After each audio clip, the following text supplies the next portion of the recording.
حضرت عثمان غنی رضی اللہ عنہ جناب رسول اللہ صلی اللہ علیہ وسلم کے داماد اور مسلمانوں کے تیسرے خلیفہ تھے۔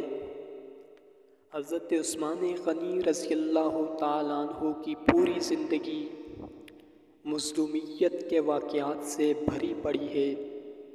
اسی طرح کا ایک واقعہ حضرت عثمان غنی رضی اللہ عنہ کے اسلام لانے کا ہے کہ جب حضرت عثمان غنی رضی اللہ عنہ اسلام لائے تو حضرت عثمان کے چچا حکم نے آپ کو رسیوں سے باندھ دیا اور کہا کہ تم باپ اور دادا کے دین سے پھر گئے ہو۔